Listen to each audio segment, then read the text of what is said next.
यह एपिसोड शुरू होता है जब स्लाइड एकिंग के पास आता है। एकिंग उससे पूछती है, क्या तुम मैच जीत गए? स्लाइड आत्मविश्वास से कहता है कि उसने मैच आसानी से जीत लिया और फिर एकिंग से पूछता है कि वह क्या कर रही है। एकिंग बताती है कि वह अब एशियन चैंपियनशिप के लिए तैयारी कर रही है। स्लाइड मुस्कुराकर कहता है, इतना बिजी मत हो जाओ कि अपने बॉयफ्रेंड को ही भूल जाओ। एकिंग भी मानती है कि उसका शेड्यूल इतना टाइट है कि उसके पास उसके लिए टाइम ही नहीं बचा। बात करते करते स्लाइड अचानक सोचता है कि जो नीचे कार खड़ी है क्या वह वू बाई की है। वह कंफर्म करता है कि हाँ, उसने वाकई वू बाई को देखा था। एकिंग थोड़ा नाराज होकर कहती है, पहले क्यों नहीं बताया? स्लाइड मस्ती में कहता है, मुझे लगा तुम्हारे पास डेट पर जाने का टाइम ही कहाँ है। एकिंग तुरंत नीचे भागती है जहाँ वू बाई उसका इंतजार कर रहा होता है। वू बाई कहता है कि स्लाइड ने बताया था कि वह यहाँ है। उसने उसे डिस्टर्ब नहीं करना चाहा, लेकिन एकिंग कहती है कि वह उसके लिए कभी बोझ नहीं होती।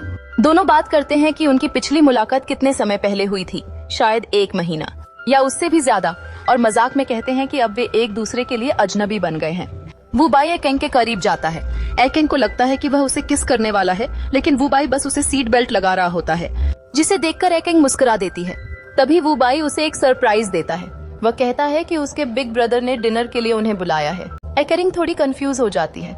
उसे लगता है कि वह हान शांग यान की बात कर रहा है, लेकिन वू बाई क्लियर करता है कि तुम्हारे पापा मेरे असली बड़े भाई हैं।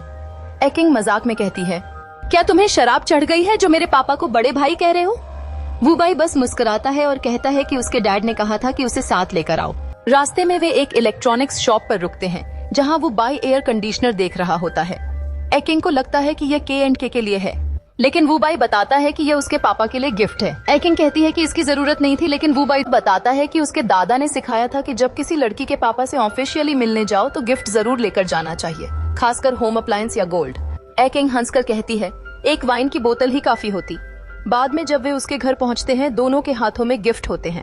एकिंग के पापा वू बाई का वार्म वेलकम करते हैं और उसके जेस्चर की तारीफ करते हैं। वह मजाक में कहते हैं, जब भी कॉल करता हूँ वू बाई हमेशा आ जाता है, बाकी लोग तो बहाने बनाते हैं। डिनर के समय एकिंग के पापा खुद खाना बनाते हैं और कहते हैं कि एकिंग वू बाई के साथ बैठकर बात करे।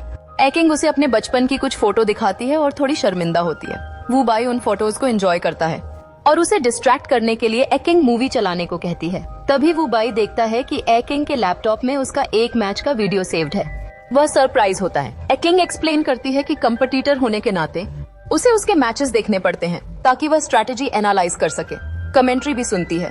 वू बाई ये सुनकर थोड़ा फ्लैटर्ड होता है, लेकिन एकिंग पूछती है, क्या तुम्हारे लैपटॉप में भी किसी टैलेंटेड फीमेल प्लेयर की वीडियो सेव है? वू बाई कहता है, नहीं, अमेरिका और यूरोप में कुछ अच्छी प्लेयर मिली थी, लेकिन किसी को भी उस तरह से फॉलो नहीं किया जैसा तुम्हें किया। फिर एकिंग उससे पूछती है, क्या तुमने कभी किसी और से भी प्यार किया है? वू बाई मानता है कि हाँ, बचपन में किया था। वह अपना फोन निकालता है ताकि उस लड़की की फोटो दिखा सके, लेकिन एकिंग नाराज होने लगती है कि उसने आज तक उस लड़की की तस्वीर अपने फोन में संभाल कर रखी हुई है। तभी वू बाई अपने फोन का कैमरा ऑन करता है और एकिंग की ओर देखता है। एकिंग चौंक जाती है क्योंकि वू बाई के फोन में जो फोटो थी वो उसी की बचपन की फोटो होती है। वू बाई कॉन्फेस करता है कि उसे एकिंग तभी से पसंद है जब उसे प्यार का मतलब भी नहीं पता था। वह कहता है, मुझे नहीं पता था ये फीलिंग क्या थी, लेकिन मैं हमेशा तुम्हारी ओर खिंचता चला गया। वू बाई एकिंग को किस करने ही वाला होता है कि तभी उनका बॉन्डिंग मोमेंट रुक जाता है। एकिंग के पापा आवाज लगाते हैं कि कोल्ड डिश लेना भूल गए हैं। दोनों मार्केट जाते हैं। वहाँ कुछ जान पहचान वाले दुकानदार एकिंग को पहचान लेते हैं और वू बाई की तारीफ करते हैं। एकिंग पुरानी यादों में चली जाती है, कैसे उसके पापा कम कमाते थे, फिर भी वो उसके लिए उसकी पसंदीदा डिश के लिए पैसे बचाते थे।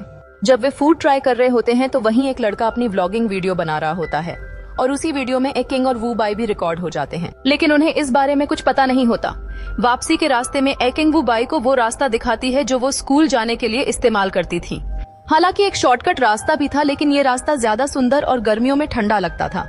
वो प्रॉमिस करती है कि अगली बार वो उसे अपने पुराने स्कूल जरूर लेकर जाएगी। दूसरे सीन में लिनियन एक गेम लेवल क्लियर नहीं कर पा रही होती जिसमें वो 3 दिन से अटकी हुई थी।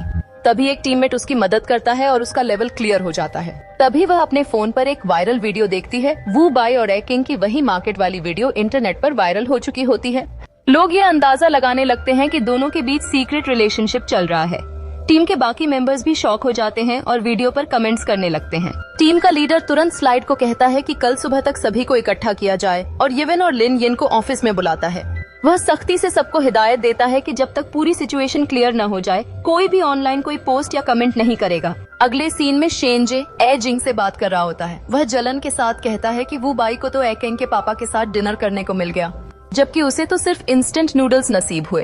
ए किंग मुस्कुराकर कहती है, अगली बार तुम भी मेरे पापा से मिल सकते हो।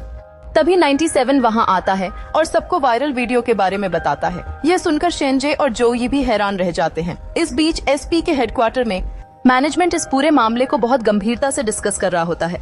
वे क्लियर करते हैं कि एसपी में रिलेशनशिप्स पर कोई बैन नहीं है, लेकिन चूंकि यह मामला KNK के कैप्टन और एसपी की सीनियर मैनेजर के बीच का है, इसलिए इसे फॉर्मली रिव्यू किया जाएगा।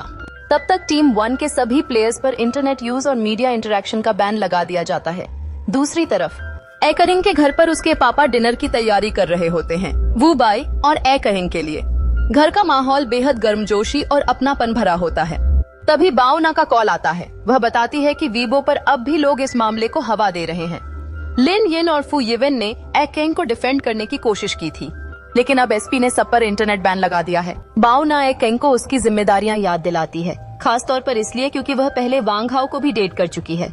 वह ए किंग को सुझाव देती है कि अभी चुप रहना ही बेहतर होगा और मैनेजमेंट को सब संभालने देना चाहिए, लेकिन ए किंग जिद करती है कि उसे लगता है ये सब उसी की वजह से हुआ है, इसलिए वह ऑफिस वापस जाकर डैमेज कंट्रोल में मदद करेगी। उसी समय वू बाई को भी एक कॉल मिलता है। उसकी टीम बताती है कि ऑनलाइन फोरम्स और उनके क्लब के ऑफिशियल पेज पर लोग गुस्से से भरे मैसेज भेज रहे हैं। डेटिंग से लेकर टूर्नामेंट्स जैसे फ्रिगा कप में चीटिंग तक के इल्जाम लगाए जा रहे हैं। वू बाई शांत भाव से रिएक्ट करता है और कहता है कि अभी कोई भी ऑनलाइन कुछ रिप्लाई नहीं करेगा जब तक मैं वापस नहीं आता। ए किंग बाथरूम जाने का बहाना करती है और तभी उनके पापा वू बाई से पूछते हैं, क्या तुम दोनों का झगड़ा हुआ है? पापा उसे समझाते हैं कि ए किंग एक लड़की है और कभी कभी वो बातों को लेकर ज्यादा सीरियस हो जाती है। उनका कहना है कि यह उसकी कमजोरी जरूर है, लेकिन उसमें एक खूबी भी है, वो कभी किसी से बदला नहीं रखती। वो वू बाई को अच्छा लड़का कहते हैं और सलाह देते हैं कि थोड़ा उसके लिए झुक जाना चाहिए। फिर सभी डिनर के लिए टेबल पर बैठ जाते हैं। ए किंग के पापा ने बहुत सारी डिशेस बनाई होती हैं, जिन्हें देखकर सब हैरान रह जाते हैं। पापा जोर देकर कहते हैं कि वू बाई हर डिश को ट्राई करे, खास तौर पर उनका स्पेशल रेड ब्रेस्ड पोर्क। वो एक एक करके सबको अलग अलग डिश सर्व करते हैं। पापा सबको ज्यादा खाने के लिए कह रहे होते हैं, लेकिन खुद कहते हैं कि वो डाइट पर हैं, फिर भी एक टुकड़ा खाने के लिए मान जाते हैं। इसके बाद वो कहते हैं कि ए किंग और वू बाई को ज्यादा बार डिनर पर घर आना चाहिए। मुझे बस यही खुशी चाहिए कि सब मिलकर खाना खाएं। डिनर खत्म होने के बाद सब पापा को थैंक यू कहते हैं और बाहर निकल जाते हैं। पापा उन्हें गिफ्ट्स के लिए भी धन्यवाद देते हैं और वू बाई से कहते हैं कि वह ए किंग को घर छोड़ दे। घर पर ए किंग थोड़ी चिंतित होती है। उसे अपनी टीम की प्रिपरेशन और वू बाई के क्लब को लेकर टेंशन होती है। वू बाई शांत भाव से उससे समझाता है कि एसपी एक एस्टैब्लिश्ड क्लब है और उनके सीनियर लोग ऐसी सिचुएशंस को हैंडल करना जानते हैं। मुझे दूसरों की राय की कोई परवाह नहीं।